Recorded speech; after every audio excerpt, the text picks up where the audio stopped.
बिस्मिल्लाहिर्रहमानिर्रहीम। उम्मीद करते हैं आप खैर वाफियत से होंगे। अल्लाह ताला आपको हमेशा अपने हिफ्ज़ मान में रखे। किसी के पास आपके दस्तखत मौजूद हैं या आपके दस्तखत वाली तस्वीर मौजूद है या किसी भी दीगर तरह से किसी शख्स के पास आपके साइन सिग्नेचर दस्तखत मौजूद हैं तो आपको क्या क्या नुकसान हो सकता है, आपकी प्रॉपर्टी किस कदर ख़तरे में है, आपके बैंक अकाउंट्स किस कदर ख़तरे में हैं, या फिर दीगर कौन कौन से ऐसे मसाइल हैं, ऐसी प्रॉब्लम हैं जो आपको सिर्फ़ आपके दस्तखत किसी के पास होने की वजह से जिसका आपको सामना करना पड़ सकता है, या फिर अगर आप किसी ऐसे मामले में उलझ गए हुए हैं, किसी ने आपके दस्तखत का मिसयूज़ कर लिया हुआ है और आप फंसे हुए हैं, आपको समझ नहीं आ रही कि इस मसले का हल कैसे निकाले। तो आज की इस वीडियो में हम तमाम तर तफसीलात आपके साथ शेयर करने वाले हैं कि किसी के पास आपके दस्तखत होने से आपको कौन से नुकसानात हो सकते हैं, और अगर आप किसी नुकसान का सामना कर रहे हैं तो आपने उस नुकसान का अजाला कैसे करना है, ऐसी सूरत हाल से आपने कैसे निपटना है। ये तमाम तर तफसीलात आपके साथ शेयर करते हैं।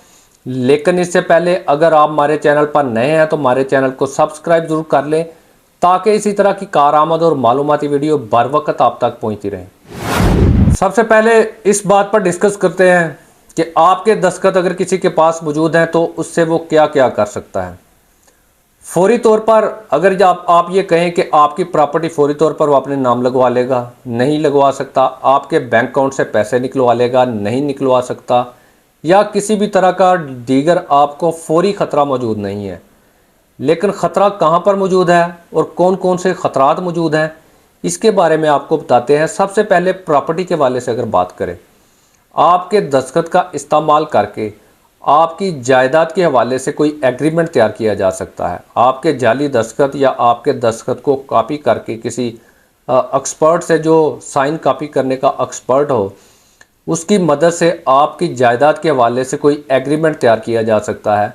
आपका एग्रीमेंट, मुआहदा, इकरारनामा, आपकी प्रॉपर्टी, आपका घर, आपकी ज़राई ज़मीन या कोई भी किसी भी तरह की दीगर आपकी प्रॉपर्टीज़ हैं, उसके हवाले से एग्रीमेंट तैयार किया जा सकता है और उस एग्रीमेंट की बेस पर फिर आपको अदालत में खींचा जा सकता है और अदालतों को मैनिपुलेट करके, अदालतों को मैनेज करके आपकी प्रॉपर्टी को हड़प किया जा सकता है। फौरी तौर पर अगर कहें तो फौरी तौर पर तो नहीं ट्रांसफ़र कर सकता, लेकिन आपकी प्रॉपर्टी को मुतनाज़ा बनाकर और लिटिगेशन शुरू करके आपको इस स्टेज पर लाया जा सकता है फौरी तौर पर कि आप उसको कुछ ना कुछ दें ताकि वो आपकी जान छोड़ दे। प्रॉपर्टी के अलावा आपके दस्तखत का इस्तेमाल करते हुए आपके साथ किसी भी तरह का कोई भी एग्रीमेंट लिखा जा सकता है। कोई माली लेन देन का एग्रीमेंट लिखा जा सकता है, कोई पावर ऑफ अटॉर्नी तैयार हो सकती है, या फिर कोई आपकी गाड़ी वगैरह है उसके एग्रीमेंट तैयार हो सकता है, आपका कोई एफिडेविट तैयार हो सकता है। किसी भी तरह का कोई भी डॉक्यूमेंट जिस पर आपके साइन होने की वजह से उसकी कीमत बढ़ जाती है, उसकी कदर बढ़ जाती है, आपका साइन इस्तेमाल करके किसी भी तरह का कोई ना कोई डॉक्यूमेंट जो है वो तैयार किया जा सकता है, जिसकी बिना पर आपकी और आपके मुखालिफ फरीक की, उस फ्रॉडिये की जिसने आपके दस्तखत इस्तेमाल किए हैं, उसकी और आपकी एक लंबी चौड़ी कानूनी जंग छिड़ सकती है, बग़ैर किसी वजह के, बग़ैर आपके किसी कसूर के और बग़ैर आपकी किसी गलती के, सिर्फ़ आपकी एक छोटी सी लापरवाही की वजह से या आपकी एक गफलत की वजह से, जिसकी बिना पर आपके दस्तखत किसी के पास मौजूद हैं। अगर किसी के पास आपके दस्तखत पहुंच चुके हैं तो फिर आपने क्या करना है। दूसरा अहम सवाल, आपके दस्तखत किसी के पास पहुंचे, फ़र्ज़ करते हैं आपकी प्रॉपर्टी, आपके मकान के हवाले से एक एग्रीमेंट तैयार कर लिया गया, आपके दस्तखत किसी माहिर एक्सपर्ट से कॉपी करवाकर एक एग्रीमेंट तैयार कर लिया गया। एक बंदे ने तैयार कर लिया कि ये बंदे से मैंने ये मकान ख़रीद लिया है, ये मेरा एग्रीमेंट है, अब ये मुझे रजिस्ट्री बैनामा नहीं करवा के दे रहा। वो इस बेस पर, उस एग्रीमेंट की बेस पर कोर्ट में चला जाता है, आप लिटिगेशन भुगत रहे हैं। आपने जो सबसे पहला काम करना है, आपने इस सूरत हाल में आपने उसकी हैसियत को चैलेंज करना है। जो असल करने वाला काम है कि आप फौरी तौर पर कोर्ट में ये चैलेंज करें कि ये एग्रीमेंट मैंने किया ही नहीं, इसके ऊपर साइन मेरे है ही नहीं, ये जाली साइन है। किसी एक्सपर्ट को बुलवाकर मेरे ओरिजिनल साइन और इसके ऊपर जो साइन है इनका मुआवजा करवाया जाए, ये एग्रीमेंट ही मेरा नहीं है। सबसे पहला और फौरी काम आपने ये करना है। اور کرنے والا اصل کام ہی یہ ہے۔ اس بیماری کی اصل تشخیص ہی یہی ہے کہ آپ نے صرف اور صرف اپنے سائن جعلی ثابت کر دینے ہیں اور سارا کیس ختم ہو جانا ہے۔ اسی طرح دیگر اگر کوئی معاملہ کو چل رہا ہے، کسی قسم کا کوئی مالی لین دین کے حوالے سے کوئی ایفیڈیوٹ آپ کا کہیں پیش کر دیا گیا ہے، کہیں آپ کا پاور آف اٹارنی تیار کر لیا گیا ہے، کوئی بھی کسی بھی طرح کا آپ کا ڈاکومنٹ تیار کر لیا گیا ہے آپ کے جعلی دستخط کے ساتھ، تو آپ نے سب سے پہلی جو چیز ہٹ کرنی ہے وہ یہ کرنی ہے کہ آپ نے اپنے سائن کو جعلی ثابت قرار دینا ہے، اور اس کے لیے ایکسپرٹ موجود ہوتے ہیں۔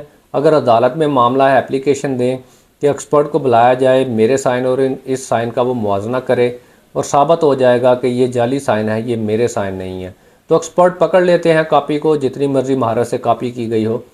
لہٰذا آپ نے ہر صورت میں جب بھی اس طرح کی کسی سچویشن میں اگر آپ پھنسے ہوئے ہیں تو آپ نے صرف اور صرف اپنے سائن کو جعلی ثابت کرنے پر فوکس کرنا ہے، کیس خود بخود ہی ختم ہو جائے گا۔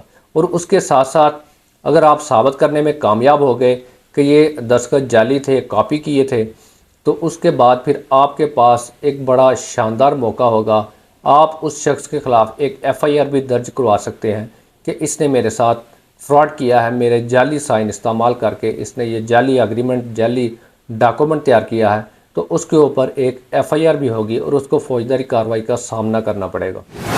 لہٰذا سامعین، ناظرین، اپنے دستخط کی شدید قسم کی حفاظت کریں۔ یہ کوئی عام لکیریں نہیں ہیں، یا عام سگنیچر، یا عام سٹیٹس نہیں ہے، یا عام سمبل نہیں ہے۔ یہ ایک ایسی چیز ہے جس کی بنا پر آپ کو آپ کی جائیداد سے محروم کیا جا سکتا ہے، آپ کو آپ کی گاڑی سے محروم کیا جا سکتا ہے، آپ کو آپ کے پیسے سے محروم کیا جا سکتا ہے، اور آپ کو آپ کی شناخت سے بھی محروم کیا جا سکتا ہے۔